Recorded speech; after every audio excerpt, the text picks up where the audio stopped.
আল্লাহু খায়রুল মাকিরিন।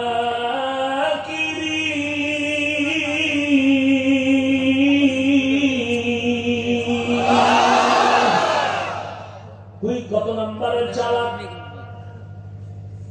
দুনিয়ার সব বেঈমানেরা জন্মকে কন্ট্রোল করার জন্য ট্যাবলেট দিয়ে দিছে, ট্যাবলেট খাও সন্তান কমাও। কিন্তু জানো নিগার ওইমারির মুসলমান কোন বেঈমানের বাচ্চারা ট্যাবলেট খায় না। সবগুলোর বউ বেশি, সব বেঈমানের বউ বেশি। কতদিন বউ লইয়া খায় আর কোন হিসাব নেই, বাচ্চাও বেশি। সব মুসলমানের দিল কেন? বেঈমানের উদ্দেশ্য মুসলমানের সংখ্যা কমাও, আমরা মাস্তানি করব। আল্লাহ আমি তো তাবিজ মাইরা দিছি, দুনিয়ার ইহুদি খ্রিস্টান বেঈমানেরা আমার জমিনের প্রতিনিধি হবে আমার মুমিন, আর ইহুদির গোষ্ঠী তোরা হবি আমার মুমিন বান্দা বান্দির কর্মচারী। দুনিয়ার সব বেঈমান আমরা কর্মচারী। এই মাইক বানাইছে বেঈমানরা, আঙ্গুলি বানানোর সময় আছে, আমরা এই দিনে টাইম না দিয়ে আল্লাহরে ডাকি। কি বাহা বানাইছে ওরা, মাইক বানায় ওরা, রকেট বানায় ওরা, হেলিকপ্টার বানায় ওরা, বিমান বানায় ওরা। তোরা বানাবি আর আমরা টাকা খাইয়া পেট বাঁচাবি, তোরা আমাদের কাজের লোক। কিন্তু মুসলমান বুঝলি না। যদি মুসলমান বুঝতো তাহলে ঘুরিয়া ফিরিয়া সুদখোর তোমার নেতা হতে পারত না। সুদখোরের নামাজ হবে না, রোজা হবে না, তেলাওয়াত হবে না, 24 ঘন্টা সেকেন্ডে সেকেন্ডে সেকেন্ডে অল টাইম তার গর্ভধারিণী মায়ের সাথে জেনার গুনাহ, জেনার গুনাহ, জেনার গুনাহ। লজ্জা থাকলে তো ভুলে যাওয়ার কথা। আমার আপন মায়ের সাথে জেনার গুনাহ কত বড় খারাপ। জীবনে যতদিন মোনাজাত দিবি, একটা মোনাজাত কবুল হবে না সুদের সাথে যাদের নাম লাগানো। জীবনে যত হজ করবে, একটা হজ কবুল হবে না। রৌমারিতেই রোগী নাই। ইয়া আইয়ুহাল্লাযীনা আমানুত্তাকুল্লাহ ওয়া যারু মা বাকিয়া মিনার রিবা ইন কুনতুম মুমিনিন ফাইন লাম তাফআলু ফাআযানু বিহারবিন মিনাল্লাহি ওয়া রাসূলি। আল্লাহ কয় দুনিয়াতে আমার দুশমন আছে বড় বড় দুই দল। কয় দল? আরো আছে বড় দল। কয়টা? এক দলের কথাই আয়াতে আছে সূরা বাকারা, আর এক দলের কথা আছে বুখারী শরীফে। কোরআনে বর্ণিত যে দলটা আল্লাহর বড় দুশমন, এরা হলো সুদের সাথে জড়িত। আল্লাহ কয় তুই কত বড় আমার দুশমন, রেডি থাক রে বেঈমান, আমি আল্লাহ তোর সাথে যুদ্ধ করার জন্য রেডি। আরেক দল আল্লাহর বড় দুশমন, সেখানে আল্লাহ বলে আমি আল্লাহ যুদ্ধ করব তোর সাথে। বুখারী শরীফে আছে মান আদালি ওয়ালিয়ান ফাকাদ আযানতুহু বিল হারব। যারা ওলিয়া মানে না, এরা আল্লাহর বড় দুশমন। বলে আমরা ওলি মানি না, আউলিয়া মানি না। এই জন্যই তো আমি সারা বাংলাদেশে চিৎকার করে বলি, যারা উলিয়া বলে মানি না, তারা কোরআন মানে না, বুখারী শরীফ মানে না। যারা ভণ্ড এরা বাতিল, এদের যারা ভণ্ড বলে না তারাও ভণ্ড। আউলিয়ারা কারে আকবা ইখতিয়ার, জাহেলারা কারে দুনিয়া ইখতিয়ার। ইবাদত হবে রাসূলের আদর্শ। তার আদর্শ রাসূলের আদর্শ পৃথিবীর শ্রেষ্ঠ, পিওর, পারফেক্ট। কেমন পারফেক্ট? এই যুবকেরা, সারা বাংলাদেশে আমি ওয়াদা করাচ্ছি, মহব্বতের একটা দাবি। এই রৌমারীর যুবক বাবারা, কলিজার মহব্বতের দাবি করে গেলাম, 200 টাকা ব্যয় করি একটা ব্যানার বানাও, 2 ফিট 3 ফিট ব্যানার বানাইয়া রাস্তার মোড়ে মোড়ে মোড়ে মোড়ে বাজারে গ্রামে লাগায় দাও, ওই ব্যানারে স্লোগান দাও, দুনিয়ার সকলের আদর্শ নাপাক, একমাত্র মদিনাওয়ালা রাসূলের আদর্শই হলো পাক।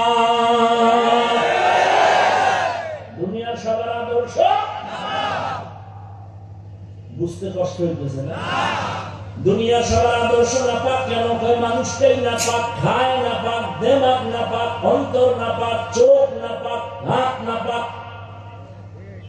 3 বেলা খাইয়া যে সরাই বেরি জানে আপডেট হলে রান্না আর একটু আপডেট মত এদিন দেমাগ পাক। আপনাদের রৌমারি মদ পান করে কেউ জিকির টিকির করেনি? মদ পান করে জিকির করে কেউ? বরং মদ পান করিয়া লঙ্গি উল্টা পাল্টা করে বউরে মা কয়। বুঝে থাকলে বলেন আর দেমাগ পাক না না পাক বলেন? এই না পাক দেনা বলা যত থিওরি ফলো করবে সব না পাক বের হবে। এরপরে আমার একটা ব্যক্তিগত কথা আছে, বলবো? আমার ব্যক্তিগত, এখানে অন্যের কোন না, আমারটা আমি বলছি, আমার ওপিনিয়ন। রৌমারির জমিনে দাঁড়ায় যদি এখন আমাকে বুঝাইয়া বলতে পারো, দলিল দিয়ে বলতে পারো যে মুহাম্মদের আদর্শ থেকে আরো সুন্দর আদর্শ আছে শেখ মুজিবুর রহমানের ভেতরে, আমার কথা শেষ করতে দাও, তাহলে আমি হাফিজুর রহমান কসম খেয়ে বলে গেলাম আমি রসুলেরটা বাদ দিয়া শেখ মুজিব সাহেবেরটা নিব। বুঝেন বুঝেন, চিল্লা হল্লা কম কম, কি বুঝাইতে চাই বুঝেন। কেউ যদি দাঁড়ায় বলতে পারেন মুহাম্মদের আদর্শ থেকে আরো সুন্দর আদর্শ জিয়াউর রহমানের ভেতরে আছে, আমি হাফিজুর রহমান বলবো আমি রসুলেরটা বাদ দিয়া জিয়াউর রহমান সাহেবেরটা নিব। কেউ যদি বলতে পারেন রসুলের আদর্শ থেকে আরো সুন্দর আদর্শ এরশাদ সাহেবের মধ্যে, আমি তারটা নিব, রসুলেরটা বাদ দিব। এইবার শেষ কথা বলতে পারার মতো কোন কলিজাওয়ালা আসো কিনা বলো? আসো? না থাকলে জবাব ওই ব্যানার লাগাও, দুনিয়ার সবার আদর্শ গুলো না পাক, একমাত্র মদিনাওয়ালা রসুলের আদর্শই পাক। এবার আসো রসুলেরটা পাক কেন? আমার রসুল নিজেই পাক, আমার রসুলের ঘাম থেকে মিশকের ঘ্রাণ। আম্মা জান আয়েশা রাদিয়াল্লাহু আনহা বলেন রহমতের নবীর ঘাম আমি বোতলের মধ্যে ভরে রাখতাম, বড় বড় অনুষ্ঠানে আতর হিসেবে ব্যবহার করতাম। রহমতের নবী যেখানে কদম রাখেন ওখান থেকে মিশকের ঘ্রাণ। সুবহানাল্লাহ না? আমার নবী কেমন পাক বলেন তো? নবীর হায়াত কতদিন বলেন? কেমন একজন নবী পাইছো রে বাবা যার 63 বছরে ভুলেও কোনোদিন একটা মিথ্যা কথা বলা হয়নি। কেমন মায়ার নবী আমার, জীবনে কোনোদিন কাউকে একটা গালিও দেন নাই। হাজার বেঈমান আমার নবীর সামনে দাঁড়ায় গালি দেয়, কেমন রহমতের নবী একটা গালির জবাবও দেন নাই। কেমন মায়ার নবী আমার, দুইটা চোখ গরম করে নবী কারো দিকে তাকান নাই, কারণ আমার নবী যদি গরম চোখে কারো দিকে তাকায় জায়গায় পুরিয়া ছাই হয়ে যাবে, কারণ আমার রসুলের চোখের মধ্যে সে পাওয়ার আমার আল্লাহ লাগায় দিছে। ইমামুল আউয়ালিন ওয়াল আখিরিন বহরে সাদকা রাহমাতাল লিল আলামিন। হে আল্লাহর বান্দারা, আল্লাহর কসম এই জমিনে যতক্ষণ পর্যন্ত রসুলের আদর্শ কায়েম হবে না ততক্ষণ পর্যন্ত এই জমিনে চাপাবাজি চলবে, শান্তি দিতে কেউ পারবে না। চাপাবাজরা শুধু চাপাবাজি করবে, শান্তি কপালে আসবে। শান্তির একমাত্র ঠিকানার নাম ইসলাম, বলেন না কেন? শান্তির ঠিকানার নাম ইসলাম। এবার আরেকটা প্রশ্ন করি, মানুষের জীবনে কিয়ামত পর্যন্ত যত সমস্যা আসতে পারে হতে পারে, বুঝে শুনে জবাব দিবেন। সব সমস্যার সমাধান কোরআন হাদিস তথা ইসলামে আছে না নাই? বুঝেছেন? তাল মিলাইন না? মানুষের জীবনের সব বিষয়ের সমাধান, সব লাইনের সমাধান কোরআন হাদিস এবং ইসলামে আছে না নাই? অর্ধেক না পরিপূর্ণ? আপনারা যে বলছেন আমার একটু সন্দেহ লাগতেছে আপনাদের বলার মধ্যে কি। আমি যতটুকু শুনছি তাতে মনে হয় আপনারা বুঝতে পারেন নাই কোরআন সব দিক থেকে পারফেক্ট, পরিপূর্ণ সমাধান আছে ঠিক, তবে একদিক থেকে কোরআন শরীফ দুর্বল, ইসলাম দুর্বল। কেন? যারা বলে রাষ্ট্রের ব্যাপারে ইসলামে কিছু নাই, ইসলামে রাজনীতি নাই, তাহলে কি বোঝা গেল? সব বিষয়ে সমাধান আছে, রাজনীতির দ্বারা ইসলামে কোনো সমাধান নাই। বরং মুসলমান ব্যানার টানাওয়ার লেখো পৃথিবীতে রাজনীতি মানি পবিত্র রাজনীতির নাম ইসলাম, আর যে রাজনীতিতে আল্লাহ রসুলের আদর্শ নাই, ইসলাম নাই, ওটা রাজনীতি না, ওটা দুর্নীতি আর পেটনীতি। हकीकत से तू दुनिया बेखबर है, दुनिया की नुमाइश पर नजर है, नमी गोयम के आज दुनिया जुदा बाश, बहर कारे के बाशी बा खुदा बाश। নবীর আদর্শের মাঝে কোনো মিথ্যার আওয়াজ নাই, নবীর আদর্শে কাউকে জবাই করা নাই, নবীর আদর্শে কারো উপরে জুলুম করার নীতি নাই, নবীর আদর্শ নাই। এই কারণেই তো আমার দেশে বাবা হইয়া মেয়েটাকে আপন নাইয়া তারে হোটেলে ঢুকাইয়া কয় আজকে তুই রাতের বেলা আমার কাছে স্ত্রীর সমান হয়ে থাকবি। जिंदगी में बंदगी तू करना है, जिंदगी में बंदगी तू करना है, जिंदगी पे बंदगी शर्मिंदा है, जिंदगी पे बंदगी शर्मिंदा है। ও আমার যুবক বাবারা, ও বৃদ্ধ বাবা, নিরাপত্তার আড়ালের মা বোনেরা, আরেকটু সামনে যাব না? আপনাদের ধৈর্য হারায় দিচ্ছি। দুনিয়া মে হো দুনিয়া কা তালবগার না হো, বাজার সে গুজার হো, खरीदार ना हो। ये दुनिया एक मिसल कागज फूल है, ये दुनिया एक मिसल कागज फूल है, जिंदगी में बंदगी तू करना है, जिंदगी में बंदगी तू करना है, जिंदगी पे बंदगी शर्मिंदा है, जिंदगी पे बंदगी शर्मिंदा है। रहमतेर नबीर आदर्श এত সুন্দর। নবীর আদর্শ কি করে? যার সাথে একবার দেখা হবে, দেখা হলেই প্রথম কাজ হলো সালাম। সালাম মানে গজব, কি দেখা হলেই সালাম, আসসালামু আলাইকুম। তার মানে কি? তোমার উপরে শান্তি। সে আবার আমাকে বলে ওয়ালাইকুম আসসালাম, তোমার উপরেও শান্তি। দুই দিক থেকে যখন শান্তির দোয়া চলতে থাকে, ওখানে অশান্তি আর আসতে পারে না, ঠিক নেই?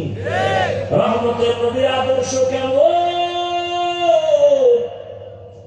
বড়দের নবী বলেন ছোটকে স্নেহ করো, ছোটদের বলা হয় বড়কে সম্মান কর, বেয়াদবি করবি না, সাবধান।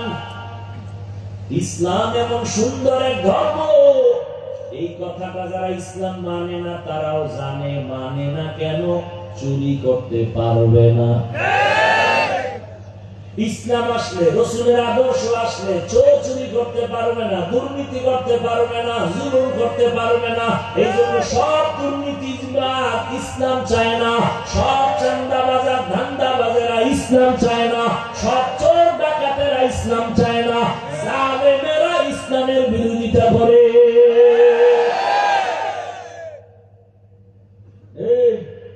এমন দুনিয়াতে এখন আসছে কলমের কোনো দাম নাই, এখন কিন্তু আঙ্গুলের টিপের দাম, ঠিক নেই? জায়গা মতো দিও, এই টিপের পাওয়ার পাইয়া যাবে এমন কাউরে টিপ দিও না যে তোমার টিপের পাওয়ারে মানুষের জবাই করবে, এমন কাউকে টিপ দিও না যে তোমার আঙ্গুলের টিপ পাইয়া মা বোনকে ধর্ষণ করবে। সাবধান। আরে লঙ্গির মধ্যে গোবর লাগছে, গোবর গোবর চিনেননি? পাকনা না পাক? এখন এই নাপাক দূর করতে কি লাগবে বলে? অচেনা পথে গোবর লেগে গেছে, নাপাক দূর করার জন্য ঘুরে কই পানি পাই, ঘুরতে ঘুরতে ঘাম ছুটে গেছে, পানি খুঁজে পাওয়া যায় না। একজনে কয়, ভাই তুমি এত কষ্ট করে দৌড়াদৌড়ি করো, ঘাম ছুটাইলা কারণ কি? বলে পানি তালাশ করি। কেন? বলে লঙ্গির ভিতরে গোবর আছে, নাপাক দূর করার জন্য। পেরেশান কেন? পানি তো নিজের কাছেই আছে। কি ভাই নাম কি বলেন? ও এমন বোকা, এত কষ্ট করে লাভ কি? কথা তো সত্যই, পানি তো আমার কাছেই আছে। এইবার প্রস্রাবের পানি দিয়া গোবরটারে সুন্দরভাবে ধুইয়া ফেলল। আপনার বিবেক দিয়া জবাব দেন, পাক কেমন হইল? কি পাক হইল না না পাক আরো ছড়াইল? গোবর প্রস্রাবের পানি দিয়া ধুইলে যেমন না পাক আরো ছড়ায়। যে সুদ খায়, ঘুষ খায়, জুলুম করে, নামাজ নাই, রোজা নাই, পর্দা নাই, চোখ না পাক, হাত না পাক, জিহ্বা না পাক, অন্তর না পাক, এর যদি কাম সমাজটারে পাক করে দাও, পাক হবে না, সমাজ আরো না পাক হয়ে যাবে। এই জন্য তাই আপনারা আঙ্গুলটা ভালো করে হালাল সাবান দিয়ে ধুয়ে নিয়েন। আর যারা টাকা খাওয়ার নিয়ত করছেন ভোটের আগের রাত্রে, বাথরুমে গিয়ে 10 গ্রাম করে পায়খানা খাবেন, বাজারে গিয়ে হালাল সাবান দিয়ে গুলি করবেন, দুনিয়ায় ঝামেলা শেষ। আর ওই টাকা খেয়ে যারা মরবা, জাহান্নামের আগুন ছাড়া তোমার এই নাপাক যাবে না। আল্লাহ হেদায়েত দান করুন। ওয়া মা খালাকুতুল জিন্না ওয়াল ইনসা ইল্লা লিয়াবুদুন।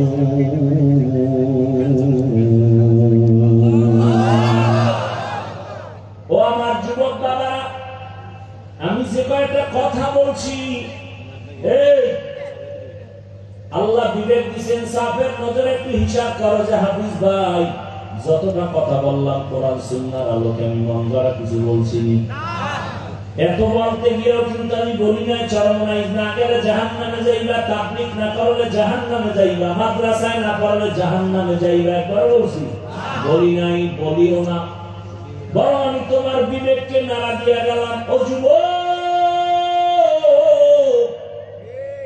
তোমার মতো কত যুবক স্কুলে পড়ে, কলেজে পড়ে, 5 ওয়াক্ত নামাজি। তোমার কপাল কেন খারাপ? তুমি পারো না কেন? তোমার কপালে কার বরদোয়া লাগাইছো বলো? তোমার মতো যুবক র্যাব, আর্মি, পুলিশ, বিডিআর এর চাকরি করে দাড়িওয়ালা নামাজি অভাব নাই। বলো তুমি কেন পারো না? তোমার কপালে কার বরদোয়া লাগছে একটু বলো বাবা। বয়ান শুনে কি লাভ হবে? সারা রাত যদি ঘরের মধ্যে গিয়ে মোবাইল চালাওয়ার জেনা করো, ফজরে যদি না যাও, কয়দিনের যৌবনের বাহাদুরি করো। আজকে তুমি রৌমারির এখানে বসে আছো সুস্থ, আল্লাহ না জানি কালকে হতে পারো তুমি হসপিটালের রোগী। না জানি আল্লাহ কবুল করিয়েই ফেলায়, জানি না কার হায়াত কখন। ইদানিং কালে শুধু লাশ আর লাশ, বেশিরভাগ যুবকের লাশ। বাসায় গিয়ে যখন তুমি মোবাইল চালায় ঘুমাবা, মা যখন ডাকবে হঠাৎ যদি দেখে তোমার শরীরের পুরাটাই ঠান্ডা শক্ত, মা একটা চিৎকার দিয়ে বলবে, আয় তোরা তাড়াতাড়ি, আমার বাবাই জিন্দা নেই।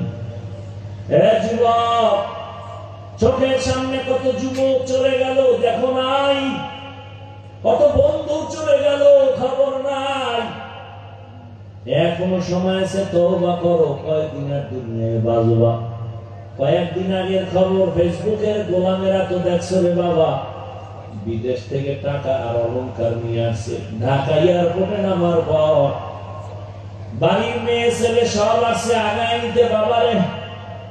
গাড়ির মধ্যে উঠে যখন সব আনন্দে বাড়ি যায়, বিদেশ থেকে বাবা আসছে, বিবিও আনন্দ, একই গাড়ির মধ্যে। বাড়ি যাওয়ার আগে আগে রাস্তার পাশে গাড়িটা পড়ে পানিতে ডুইবা মরে গেল তার সন্তান স্ত্রী।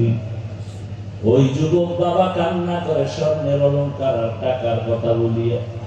মানুষ বিয়া করিয়া খাইয়া না খাইয়া বউ সন্তান নিয়ে থাকে, একটা আনন্দ। ওই বান্দা কাঁদে আর বলে, আমার কপাল বুঝি বড় খারাপ, আমি আমার বউ সন্তান রেখে বিদেশ গেলাম টাকা কামাই করার জন্য। আমার এমন কপাল কেন যে আমার হাতের উপরে আমার সন্তানটা মরিয়া গেল, আমার চোখের সামনে স্ত্রী মরে গেল, কেমন আমার কপাল। কয়দিন আর বাঁচবারে বাবা, দুনিয়া কিছুই না রে মুমিন। ওই 1 বছর বাংলাদেশে চিত্রাং নামে এক তুফান আসছিল। চিত্রাং কুমিল্লা জেলার পাশে এক থানা। 8 বছর বিদেশ করে টাকা নিয়ে এসে 2 তলা ডুপ্লেক্স একটা বিল্ডিং করছে। আগামী শুক্রবার বিল্ডিং এ উঠবে, দোয়া পড়াবে, হুজুরকে দাওয়াত দিছে। ওভার ডিউটি করে কাজ কমপ্লিট, দ্রুত উঠবে। 2 দিন আগের খবর, এমন তুফান শুরু হয়ে গেল। বিল্ডিং এর পাশে একটা টিনের ঘর, একটা চকির উপরে বাচ্চা আর ওই যুবক আর তার স্ত্রী 3 জন। ঘুমের মধ্যে একটা বাতাসে গাছ কইরা 3 জনের বুকে চাপ লাগলো, জায়গায় শেষ। 2 দিন পরে ঘরে উঠবে, আর উঠা হয় নাই। ও যুবক, কালকে যদি এমন অবস্থা তোমার ইন্তেকাল হয়, এই ঘড়িটা হাতে দিছি হাফিজুর রহমানের ঘড়ি, কালকে এমন সময় এই ঘড়িটা আরেকজনের হাতে দিয়ে বলবে, এই ঘড়ির মালিক আমি। আমার মোবাইলটা আরেকজনের হাতে নিয়ে বলবে, মোবাইল আমার। আমি যারা এত আপন বন্ধু মনে করছি, সেও নাম্বারটা ডিলিট করে বলবে, বন্ধু নাই, নাম্বারও নাই। বাবা কান্না করবে আর বলবে, ইমাম সাহেব তাড়াতাড়ি আসেন, আমার সন্তান মরে গেছে, জানাজা দেওয়া লাগবে। এই যুবক, দেখবি তখন আরে তোর আত্মীয় স্বজন সবাই প্লেট দিয়া গেঞ্জিটারে কেটে কেটে তুলে ফেলবে। ওই তোর মজার ঘড়ি আর মোবাইল সব কইলা। বাবাই বলবে, তাড়াতাড়ি একদল যা, বাড়ির পেছনে বাগানে কবর খনন কর। আর এক দলকে বলবে, গরম পানি কর জীবনের শেষ গোসলের জন্য। কেউ যে পাঠাবে, বাজারে যা কাফন কিনে নিয়ে আয়। যখন তোমাকে ঘর থেকে নামাইয়া গরম পানি দিয়া গোসল করাইয়া মসজিদের খাটে উঠাইয়া সাদা কাফনের প্যাকেট বানায় নিয়ে যাবে জানাজার ময়দানে, মা জানালা দিয়া চিৎকার দিয়া বলবে, আমার বাবারে তোরা কই না? বিদায় বেলা শেষ বার একটু চেহারাটা দেখাইয়া যাও। আমার বাবা আমার আম্মু বলিয়া ডাক দিলে কলিজা ঠান্ডা হয়ে যাইত। এখন আমারে কে আম্মু বলে ডাকবে? এই যুবক বাবারা, ওই ঢাকার শহরে উত্তরায় মাইলেস্টন স্কুলের বিমান দুর্ঘটনায় কত মানুষ পুড়িয়া গেল। আমি জুমা পড়াই এক মসজিদে, ওই মুসল্লি তার স্ত্রী মরিয়া গেছে পুড়িয়া। স্ত্রী গেছে বাচ্চাকে আনার জন্য, বাচ্চা অন্য গেট দিয়া বের হয়ে আসছে, মা গেছে আর এক গেট দিয়ে দিয়ে আটকায় গেছে, আর বের হইতে পারে না। ওই বাচ্চাটা কান্না করে আর বলে, যে আম্মু বলে কাকে ডাকবো? গত জুমায় তার বাবা আমার পিছনে নামাজ পড়লো, জিগাইলাম, ভাই কি খবর, বাচ্চাদের কি হালাত? লোকটা চোখের পানি ছেড়ে কান্না করে বলে, হুজুর কি বলবো, ডানে তাকায় বামে তাকায়, সব পায়, মায়ের আদর পায় না। মা বলিয়া ডাক দিতে পারে না। ও আমার যুবক, দুনিয়া কিছুই না, কোন দিন ডাক আসবে বলা যায় না রে বাবা। তুমিও মরবা, আমিও মরব। আমার আপন বড় মামা কয়েকদিন আগে দুনিয়াতে চলে গেছে। আমি কয়েক জায়গায় ঘটনাটা বলছি। আমার মামা আলেম, অনেকদিন বিছানায় অসুস্থ। আম্মা জান আমাকে কান্না করে আর বললেন যে আগের রাত্রে দুপুরে মারা গেলেন, তার আগের রাত্রে আমার মামিকে বলে, দরজা খোল, ঘরে মেহমান আসতেছে। মামি বলে, এই রাত্রে কিসের দরজা খুলবো, চতুর্দিকে অন্ধকার, সবাই ঘুমায়। মামায় বলে, তাড়াতাড়ি দরজা খুলো। আমার মামানি দরজা খুলছে, বলে কেউ নাই। তুই দেখো না, আমি দেখি মেহমান আসতেছে। ফজরের নামাজ হয়ে গেল। মামায় বলে, নাপাক বিছানায় আর কত থাকবো, আমার বিছানা পাল্টাও। লোক আইনা তাড়াতাড়ি আমার বিছানা পাল্টায় দে। আমার মামারে গোসল করায়, নতুন কাপড় পরায়, বিছানা আলাদা করে দিল। এবার বিছানায় শুইয়া শুইয়া আমার মামানি বলে, কি খাবেন, রান্না কি করব? মামায় বলে, কি রান্না করবি, লাগবে না, আমি কাছে চলে যাব। রান্না করা লাগবে না, আমার পাশে থাক। মা আমাকে বললেন। মামা এবার কিছুক্ষণ আস্তে আস্তে করে কোরআনের তেলাওয়াত করলেন, ইস্তেগফার করলেন, কালেমা পড়লেন, আর বললেন তার শালা আছে আলেম, বলে ওকে বাসায় খবর দাও, আর আমার পাশে এসে কোরআন তেলাওয়াত করতে বলো। মায় বললেন, মামা এই কথা বইলা চোখ বন্ধ করছে, এক চোখে বিদায় হয়ে গেছে। ও বাবা, তুমিও মরবা, আমিও মরবো, গরু মরে, কুকুর মরে। কালেমা না নিয়ে যদি আজরাইলের হাতে ধরা পড়ে যাও, নামাজ না নিয়ে, রোজা না নিয়ে যদি কবরের বিছানায় শুয়ে যাও, ওই কবরে যাওয়ার পরে তোমাকেও আমাকেও তিনটা প্রশ্ন করবে। রবের পরিচয় দাও, ধর্মের পরিচয় দাও, রহমতের নবীর পরিচয় দাও। ওই প্রশ্নের জবাব যদি দিতে পারে, আল্লাহ বলবে, ফেরেশতা তাড়াতাড়ি কবরটা জান্নাতের সাথে রাস্তা বানায় দাও। আমার বান্দা দুনিয়ায় আরামে ঘুমাইতে পারে নাই, আযান হলে মসজিদে দৌড়ায় যাইত, জিকিরের মজলিসে বসতো, আলেম ওলামার পেছনে দৌড়াইতো, ঘুমাইতে পারে নাই। এখন আরামে ঘুমাবে, কিয়ামত পর্যন্ত কেউ ডিস্টার্ব করবে না। আর যারা গুনাহগার হইয়া নামাজ ছাড়া, রোজা ছাড়া, কালেমা ছাড়া যদি কবরে যান, তিনটা প্রশ্নের জবাব দিতে আর পারবে না। নবী বলেন, সাথে সাথে আমার আল্লাহ রাগ হইয়া আওয়াজ দিবেন কুদরতি ভাবে, ও কবরের ফেরেশতাই, নাফরমানকে আর ছাড় দেওয়া হবে না। আমি দুনিয়াতে কম সুযোগ দেই নাই। আমার দেওয়া পানি, আমার দেওয়া বাতাস, আমার দেওয়া সূর্যের আলো, চাঁদের আলো, জমিনের ফসল, নদীর মাছ, গাছের ফল খাইল, আমার হুকুম মতো চলে নাই। আলেম ওলামারা বয়ান করতো, মানে নাই। এত বড় কপাল পোড়া, নিজেও নামাজ পড়ে নাই, অন্যে পড়তো তাও পছন্দ করে নাই। নিজেও দাড়ি রাখে নাই, অন্যে দাড়ি রাখতো তাও পছন্দ করে নাই। নিজেও পর্দা করে না, অন্যে পর্দা করে তাও পছন্দ করে না। নিজেও হালাল খায় না, অন্যে হালাল খায় তাও পছন্দ করে না। আল্লাহর অর্ডার হবে, জাহান্নামের সাথেই নাফরমানের রাস্তা বানায় দাও।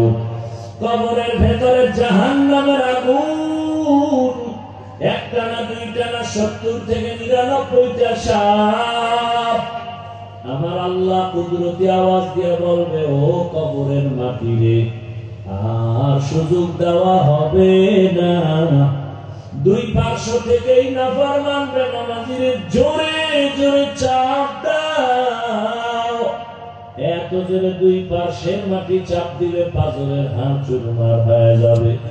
ও আমার যুবক বাবারা, বৃদ্ধ বাবাজি, পর্দার আড়ালের মা বোনেরা, একটা মশার কামড় সহ্য করতে পারো না, বেতের বাড়ি সহ্য করা যায় না, গুনাহ নিয়ে কবরে গেলে আল্লাহর দরবারে দাঁড়াইলে সূর্যের গরম, জাহান্নামের গরম কত ভয়ঙ্কর। এখনো তওবা করো, গুনাহগার হইয়া কবরে যেও না। জীবনে তো গুনাহ কম করো নাই রে যুবক বাবা। হাতের গুনাহ, চোখের গুনাহ, জবানের গুনাহ, অন্তরের গুনাহ। মনে চাইছে নামাজ পড়বা না, পড়ো নাই, দাড়ি রাখবা না, রাখো নাই, বেপরদা চলবা, চলছো, সারা রাত মোবাইলে গুনাহ করবা, করেছো। এখনো কি তওবা করবা না? যদি অন্তর তৈরি হয় তওবার জন্য, মনে মনে আল্লাহকে বলো, ও আল্লাহ, জীবনে গুনাহ কম করি নাই, আজকে থেকে তওবা করলাম, আর নামাজ ছাড়বো না, দাড়ি কাটবো না, বেপরদায় চলবো না। মা বাবার দোয়া নিয়া, শিক্ষকের দোয়া নিয়া, ওলামায়ে কেরামের পরামর্শ নিয়ে, নবীর আদর্শ মেনে চলবো। খাঁটি অন্তরে তওবা যদি করতে পারো, আমার আল্লাহ তওবার দরজা খুলে সব গুনাহ মাফ করে দিবেন। আল্লাহ আমাদের তওবাওয়ালা জীবন দান করেন, তওবার উপরে মজবুত হইয়া চলার তৌফিক দান করেন, আমিন। আলহামদুলিল্লাহি রাব্বিল আলামিন, والصلاة والسلام على سيد الأنبياء والمرسلين وعلى آله وأصحابه أجمعين. يا أرحم الراحمين، يا أرحم الراحمين.